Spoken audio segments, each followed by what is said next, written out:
কোন পরিস্থিতিতে চাকরি ছাড়তে বাধ্য হন মহিলারা?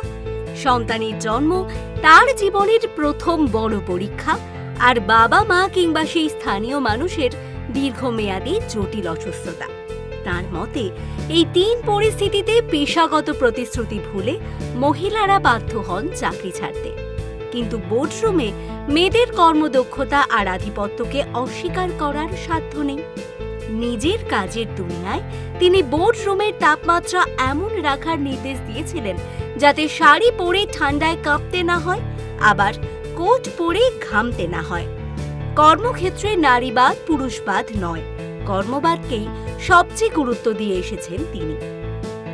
দেশের বৃহত্তম ব্যাংক স্টেট ব্যাংক অফ ইন্ডিয়ার ২০০ বছরের ইতিহাসে প্রথম মহিলা চেয়ারপারসন হলেন এই বঙ্গতনয়া।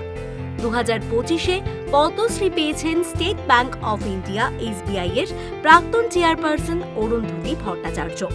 ১৯৭৭ সালে এসবিআই এ যোগ দিয়েছিলেন। ২০১৬ সালে ফোর্বস সংস্থার এক সমীক্ষার বিশ্বের অন্যতম শক্তিশালী মহিলাদের তালিকায় ২৫তম স্থানে জায়গা করে নিয়েছিলেন তিনি। বর্তমানে ক্লাউড ভিত্তিক পরিষেবা প্রদানকারী সেলসফোর্স ইন্ডিয়ার প্রধান। অরুন্ধতী ভট্টাচার্যের জন্ম কলকাতায়, ছোটবেলা কেটেছে ভিলাই শহরে। বাবা প্রদ্যোৎ কুমার মুখোপাধ্যায় বোকারো স্টিল প্ল্যান্টে কর্মরত ছিলেন। মা কল্যাণী মুখোপাধ্যায় বোকারোতে হোমিওপ্যাথিক চিকিৎসক ছিলেন। বোকারো সেন্ট জেভিয়ার স্কুলের ছাত্রী ছিলেন। কলকাতায় ফিরে প্রথম লেডি ব্রাবন কলেজ, পরবর্তীতে যাদবপুর বিশ্ববিদ্যালয় থেকে ইংরেজি সাহিত্য নিয়ে পড়াশোনা করেন। ১৯৭৭ সালে প্রবেশনারি অফিসার হিসাবে ভারতীয় স্টেট ব্যাংকে যোগদান করেন। ৩৬ বছরের কর্মজীবনে foreign exchange, treasury, retail operations, human resources থেকে ইনভেস্টমেন্ট ব্যাংকিং বিভিন্ন রকম পদে ছিলেন তিনি। একসময় ভারতীয় স্টেট ব্যাংকের নিউ ইয়র্ক কার্যালয়তেও কাজ করেছেন। ২০১৩ সালে ৩০ সেপ্টেম্বর স্টেট ব্যাংক অফ ইন্ডিয়ার চেয়ারপারসনের দায়িত্ব গ্রহণের পর সংস্থার ১৬,০০০ শাখার ২,২০,০০০ কর্মীর জীবনের দায়িত্ব সামলেছেন।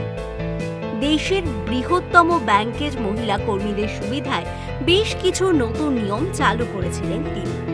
ব্যাংকের মহিলা কর্মীদের জন্য তিনি ২ বছর বিশ্রামকালীন ছুটির নিয়ম চালু করেছিলেন, যাতে তাঁরা মাতৃত্বকালীন অথবা বয়স্কদের দেখভালের সুবিধা পান। বিশ্ব নারী দিবসে তিনি ব্যাংকের সকল মহিলা কর্মীকে সার্ভিক্যাল ক্যান্সার বিরোধী টিকা দেওয়ার ঘোষণা করেছিলেন।